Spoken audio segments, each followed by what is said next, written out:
નમસ્કાર, વંદન. Pure Gujju, sure Gujju. આજે મારી સાથે પ્યોર વ્યક્તિત્વ અને શ્યોર ગુજ્જુ ઉમેશ શુક્લ છે. અને મને ઉમેશ બે પંક્તિ સહેજે યાદ આવી, અચાનક યાદ આવી. મેં ખોયો મારો શ્રાવણ, છે તું ચોમાસા ચોર, આવના પડઘા તો કરશો, મસ્ત બની લહેરાતો લીલા પાને પવન. આ પંક્તિ ચંદ્રકાંત શાહની અહીં રજૂ કરવાનું કારણ એ કે ઉમેશ પણ આ પંક્તિની આસપાસ ક્યાંક સંકળાયેલો છે આ કૃતિ સાથે. એટલું જ નહીં, આ નાટક એટલે કે બહુ મહાન નાટક ખેલૈયા એની સાથે સંકળાયેલો છે. એમાં એ મારા ખ્યાલથી બેકસ્ટેજ કરતો હતો અને પછી સર્જક બન્યો, એટલે નવસર્જન કર્યું એવો ઉમેશ આજે મારી સાથે છે. એનો બહુ જ આનંદ છે, ગર્વ છે. અને તમે જુઓ પાછળ અંધારામાં પણ લાઈટ થાય, પણ અજવાળામાં પણ પ્રકાશ પાથરનારો ઉમેશ અહીંયા છે. તો હવે હું બહુ નહીં બોલું, કારણ કે મારે થોડું મૌનની જરૂર છે. મારી વાઈફે કીધું છે તમે થોડું મૌન રાખો, પણ હવે બીજું કોઈ બોલે તો મૌન રાખવું ને. આજે જે ખરેખર બહુ ઓછું બોલીને કામ કરે છે ઉમેશ શુક્લને આપણે કહીએ કે કંઈક એની પ્રકૃતિ, એની પ્રવૃત્તિ અને મેન તો વર્તમાનની પ્રવૃત્તિ વિશે કંઈક આપણને વાતો કરે. Thank you Nitin. આજે આપણે મિત્રો તો છીએ જ અને ભાઈ જેવા થઈ ગયા છીએ હવે. અરે વાહ. ફ્રેન્કલી કહું તો હું તારું કામ બહુ જ, જ્યારે પણ તું મને કંઈ પણ મને મોકલે છે, હું બધી લિંક જોઉં છું અને મને બહુ જ આનંદ આવે છે. અને એ ખાલી એન્ટરટેનિંગ નથી હોતી, અર્થસભર પણ હોય છે. એ ઘણી પ્રેરણા આપે છે કે જ્યારે કોઈ પણ કામ કરો એમાં જો કોઈ એક વાત હોય, કોઈ અર્થસભર વાત હોય, તો એમ થાય કે એ ખાલી એન્ટરટેનમેન્ટની સાથે કોઈ આવો મેસેજ હોય તો બહુ મજા પડી જાય. ઉમેશનો આ ગુણ ખરેખર બહુ મહત્વનો છે. કોઈના વખાણ કરવા એ દુનિયાનું સૌથી અઘરું કામ છે. કોઈને માઇક આપવું તો બહુ અઘરું છે, પણ ઉમેશે હંમેશા બધાના વખાણ કર્યા છે. અને હું વચ્ચેથી એટલે વાત કરું છું કે મેં એને બહુ નાનપણથી જોયો છે. સાંતાક્રુઝમાં લગભગ વન રૂમ કિચન જેવા ફ્લેટમાં સ્ટ્રગલ તો ન કહી શકાય, પણ મહેનત, સ્ટ્રગલ અને મહેનત વચ્ચે પણ ફરક છે. ઉત્સાહ, મહેનતની અંદર ઉત્સાહ, એમાં મેં એને જોયો છે. ત્યાંથી મીઠીબાઈ કોલેજ, તો આપણે ઉમેશને કહીએ કે મીઠીબાઈ કોલેજનો એ કેન્ટીન મને દેખાય છે. તારી આસપાસ નીરજ વોરા દેખાય છે, બહુ મોટો કલાકાર. અને એની આસપાસ એ કેન્ટીનની ચાની કપ ની ચુસ્કીઓની થોડીક વાત. પણ એ સમય જ એવો હતો કે જ્યારે ખિસ્સામાં પૈસા હોય નહીં અને ચા પણ અડધી પીવી પડે એવી સિચ્યુએશન હોય. પણ ત્યારે વાત એક જ હતી કે કંઈક કરીએ, કંઈક સારું કરીએ, કંઈક સર્જન એવું કરીએ કે જે લોકો સુધી પહોંચે. અને ત્યારે જેમ જેમ બુદ્ધિ વિકસતી હોય ત્યારે આપણે બધા જ પર્યાયો અપનાવતા હોઈએ. નીરજ સાથે તો હું બધા મંદિરોમાં જઈને મંજીરા પણ વગાડ્યા છે અમે. અરે વાહ. As a side rhythmist. એટલે આપણને આવડતું ન હોય પણ નીરજ કે તું વગાડ ને, તને ફાવી જશે. નીરજ અને ઉત્તમ સાથે એવી રીતના મંદિરોમાં જતો. અને ત્યારે નીરજ પણ અમુક રીતની સ્ટ્રગલ કરતો, પણ બહુ જ એ ક્રિએટિવ માણસ નીરજ. એની સેન્સ ઓફ હ્યુમર લો કે એનું સેન્સ ઓફ ડ્રામા લો, એટલું જબરદસ્ત હતું કે શીખવા મળતું ઘણું. પછી એની સાથે લખવાનું શરૂ કર્યું. એટલે એઝ એન આસિસ્ટન્ટ મેં એની સાથે ઘણી બધી ફિલ્મો લખી. હેરાફેરી, ફિર હેરાફેરી, આવારા પાગલ દીવાના, દીવાની પાગલ, અજનબી, જોશ, બાદશાહ, મેલા, ये तेरा घर ये मेरा ઘર, માલામાલ વીકલી, હંગામા, હજી બે ત્રણ હશે જે યાદ નથી. ઓહો, આટલી બધી ખરેખર મારી લાઈફમાં આટલું બેલેન્સ પણ નથી. એટલી બધી ફિલ્મો ઉમેશે લખી છે. ના એટલે નીરજની સાથે મને યાદ આવ્યું પાર્લા, પાર્લામાં એક ફ્લેટમાં બેસીને કરેક્ટ. અને જસ્ટ વચ્ચેથી વખાણ કરવા માટે નહીં, પણ નીરજ મારો પણ મિત્ર અને મને કહેતો કે આ ઉમેશ છે ને તો હું કંઈક છું. એટલે એ તો હતો જ કંઈક, પણ એની એક લાગણી હતી. અને ઉમેશે જે મંજીરાની વાત કરી ને, એ બહુ અઘરું છે મંજીરાથી. કારણ કે મારા લગ્ન પહેલા હું પણ મંજીરા વગાડતો. અને છોકરીના પિતાશ્રીએ પૂછ્યું, મારા પિતાશ્રીને છોકરો શું કરે છે, તો મારા પિતાશ્રી મંજીરા વગાડે. થઈ ગયું. એટલે આ બે ઘડી ગમતની વાત છે, કારણ કે ઉમેશ પાસે સેન્સ ઓફ હ્યુમર છે.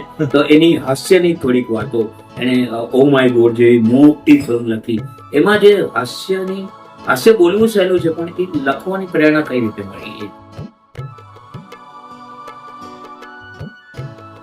એકચ્યુઅલી ભાવેશ માંડલિયાની સાથે મળીને લખેલી. ભાવેશ માંડલિયાએ એનું નાટ્ય સર્જન લખેલું ને મેં ડિરેક્ટ કરેલી એ ફિલ્મ. પછી ફિલ્મ લખતી વખતે એને ત્યારે એ વખતે એટલો ફિલ્મનો એટલો અનુભવ હતો નહીં, પણ બહુ જ હોશિયાર છોકરો ભાવેશ. એટલે એ લખતો હતો ને હું એને અમુક રીતે ગાઈડ કરતો હતો કે આપણે આવી રીતના ફિલ્મ આગળ વધારીએ. અને પછી અમુક વસ્તુ સાથે મળીને અમે કરીને પછી ઓ માય ગોડ ઇઝ એટલે જેને લીધે મને બીજા ઘણા કામ મળ્યા. પછી 102 નોટ આઉટ કરી, એમાં મને સૌમ્ય જોશીનો બહુ સારો સાથ મળ્યો. એ સૌમ્યાએ નાટક કરેલું, ડિરેક્ટ કરેલું, લખેલું.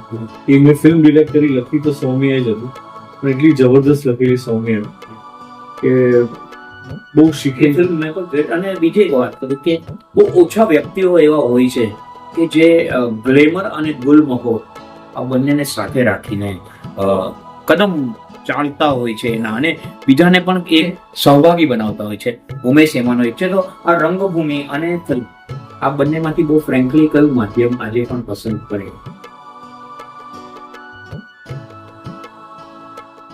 મને લાગે છે કે બંને પોતાની રીતે ચેલેન્જિંગ છે, કારણ કે બંનેના ક્રાફ્ટ બહુ અલગ છે. એક તમારે વાર્તા તમે નાટકમાં 8 સીનમાં કહી દો, એ પણ એક એની રીતે ચેલેન્જ છે કે આ કેવી રીતના 8 સીનમાં આખી વાર્તા કહી દો, અને ફિલ્મમાં એ જ વસ્તુના 108 સીન થાય કે 110 સીન થાય, તો એ પણ એનો ક્રાફ્ટ અલગ છે. એટલે બંને ઇક્વલી ચેલેન્જિંગ છે, પણ મજા નાટક જયારે કરતા હોય ને એની અલગ મજા આવે, કારણ કે લાઈવ પરફોર્મન્સ છે, તમને લાઈવ ત્યાં રિએક્શન મળે, અને રિએક્શન પછી તમને ખબર પડે કે કેટલા સુધારા વધારા હજી આગળ પણ કરી શકે. જે ફિલ્મમાં તમે બંધાઈ જાઓ છો કે એકવાર તમે ફિલ્મ બનાવી દીધી, એકવાર રિલીઝ થઈ ગઈ, પછી એમાં ચેન્જીસ થવા ડિફિકલ્ટ છે. પણ નાટકમાં તમે દરેક શોએ, એટલે હવે બધા શો કહેતા થઈ ગયા, બાકીનો શબ્દ છે પ્રયોગ, તો આપણે દરેક પ્રયોગે કંઈક જુદું કરતા રહીએ, કંઈક સારું કરતા રહીએ, એવો ચાન્સ છે. નહીં, બહુ સાચી વાત છે. નાટક અને ફિલ્મ વચ્ચેનો ભેદ છે, પણ બંનેની વચ્ચે રહેવું એટલે મને સુરેશ બરાલની એક વાક્ય યાદ આવ્યું કે સમુદ્ર અને મોજા આ બંનેનો સંબંધ એક સરખો જ છે. મોજાનો હોત તો સમુદ્ર અને સમુદ્ર ન હોત તો કદાચ મોજા ન હોત. પણ એમ કરતા ઉમેશની બીજી એક વાત કરું કે એ સાહિત્યનો જીવ છે. એને સારા નાટકો ગમે છે, અને એમાં ખેલૈયા નાટક, અને હજી મને યાદ છે એની શરૂઆત જ કંઈક આવી હતી કે ડોલરિયો રાજા અને લંબચુંબકની રજૂ કરે છે ખેલૈયા. રજૂ તો કરે છે એ શબ્દ હતો, પણ એ રજૂઆતને ઉમેશ આગળ લઈ ગયો, અને પરેશ રાવળ જેવા દિગ્ગજ વ્યક્તિત્વ કે જે ફરે તો પણ કંઈક શીખવા મળે, કંઈક બોલે તો પણ કંઈક શીખવા મળે, એની આંખ ફરે તો પણ કંઈક શીખવા મળે, બોલે એટલે એ પણ સાહિત્યના મોટો જીવ. તો ઉમેશ આ સાહિત્યની સાથેનો લગાવ આજ સુધી કાયમ રહ્યો છે, તો એનું કારણ કઈ? એનું કારણ કહું કે સંગતથી જ છે. બાકી હું જે ફેમિલી બેકગ્રાઉન્ડમાંથી આવું છું ત્યાં લોકોને સાહિત્ય સાથે ઊંડો એવો એટલો સંબંધ નહીં. કર્મકાંડી બ્રાહ્મણ પરિવારમાં એટલે ફાધર પણ એ કામ કરતા, મારા દાદા પણ એ કામ કરતા, અને હું પણ એ કામ કરતો. ગ્રેજ્યુએટ થયો ત્યાં સુધી હું પણ લોકોના ઘરે જઈને પૂજા કરાવતો હતો, તો સત્યનારાયણની કથા હોય ને બધું હું કરાવવા જતો હતો. એટલે એ બધું મને ફાવતું. પણ જેમ જેમ આ સંગત મારી થતી ગઈ નીરજ સાથે, પરેશભાઈ સાથે, એટલે વાંચવું જોઈએ, આ કરવું જોઈએ, એ લોકોએ કહ્યું એટલે કરતા થયા, અને પછી ઊંડો અંદર આપણે ઘૂસતા ગયા એટલે એનો આનંદ લેતા ગયા. એટલે મને ઝવેરચંદ મેઘાણી હોય, પન્નાલાલ પટેલ હોય, બધી આપણે આમ કે ને બધી વાંચી નાખવી હોય બધું જ. પછી ત્યારે તો બહુ પૈસા હોય નહીં, પણ એનસીપીએ ની લાઇબ્રેરીમાં પણ મને ખબર છે કે હું મીઠીભાઈ કોલેજથી ચર્ચગેટ સ્ટેશન જતો, ત્યાંથી એનસીપીએ ચાલતો જતો, ને ત્યાંની લાઇબ્રેરીમાં 20 રૂપિયા મહિનાના હતા. 20 રૂપિયાના મહિનામાં ત્યાં મને ઇંગ્લિશ લિટરેચર સાથે ટોમ સ્ટોપાર્ડ ને એવા બધા લેખકો વાંચવા મળ્યા, પીટર શેફર્ડ ને બધા. તો એ બધા પણ પછી વાંચવા મળ્યા. ત્યાં અદી મર્ઝબાનની આખી લાઇબ્રેરી હતી, તો એ લાઇબ્રેરીમાંથી તમે પુસ્તકો વાંચી શકો. એ બધું એમાંથી મને બહુ રસ પડ્યો. ને ભારતીય સંસ્કૃતિ અને વેસ્ટર્ન કલ્ચર એ બંનેનું જે સાહિત્ય છે બંને વાંચવાનું. મને એક બહુ સરસ ઉમેશ સાથે આમ વાત કરવા જઈએ તો સૂરજ પણ એમ કે હું હવે પછી આવીશ એને વાત કરવા. તો એટલી બધી વાતો હોય છે, પણ થોડીક મર્યાદાઓ છે, અને કારણ ઉમેશ પાસે એક બે વસ્તુ ન જાણીએ તો પણ આપણે અધૂરા રહી જઈએ. ઉમેશ ને મેં જેને કર્મકાંડી બ્રાહ્મણ છે એની વાત કરી, એ આશીર્વાદ આપવા યોગ્ય હોય છે બ્રાહ્મણો. એવો વ્યક્તિ છે. અને કથાની વાત કરી તો એને પણ એની કથાઓ ખૂબ લખી છે. મારા ખ્યાલથી આશિષ મોદી મને યાદ આવે છે કે એટલે એ કક્ષાના લોકો સાથે પણ ઘણું કામ કર્યું છે. તો તારક મહેતા સાથે પણ કંઈક સંબંધ બરાબર છે. એ પહેલા અમે લોકોએ ઘણું મેં આશિષે કામ કરેલું. હમસબ કે કરીને સિરિયલ હતી, એ પણ આશિષભાઈ સાથે મેં લખી હતી. અનુરાગ ત્યારે સાથે લખો. હમસબ કે અનુરાગ પ્રકરણ બહુ જબરદસ્ત મને. તો અમે બંને ઘણું સાથે ત્યારે કામ કરેલું. પછી તારક મહેતાની શરૂઆત જ્યારે થઈ એ વખતે હું એમાં સંકળાયેલો હતો આસિફભાઈ સાથે. પછી મારી એક ફિલ્મ આવતી હતી એટલે મારાથી આગળ એમાં જવાનું. પણ ત્યાં સુધી અમે એવી રીતના સાથે હતા. એ દુનિયા હે રંગીન કરીને એક શો હતો.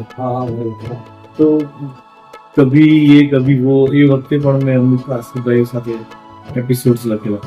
એટલે હજી પણ સારા મિત્રો જ છીએ. ઉમેશની આ વાત બહુ સાચી છે કે બહુ સારા મિત્રો છે. કારણ કે ઉમેશને સંબંધો સાચા કરતા પણ આવડે છે અને સાચવી રાખતા પણ આવડે છે. એ સંબંધોનું પણ વ્યક્તિ છે.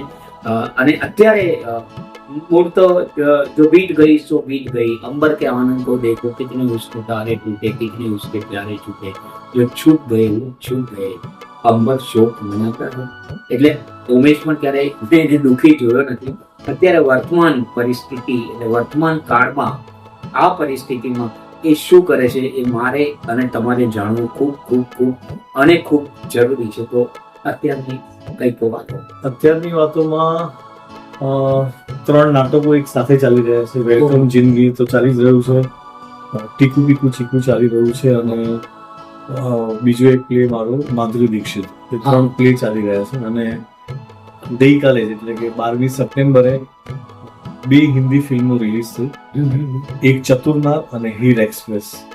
એ બંને ફિલ્મો અત્યારે સિનેમા ઘરોમાં છે અને સરસ ચાલી રહી છે.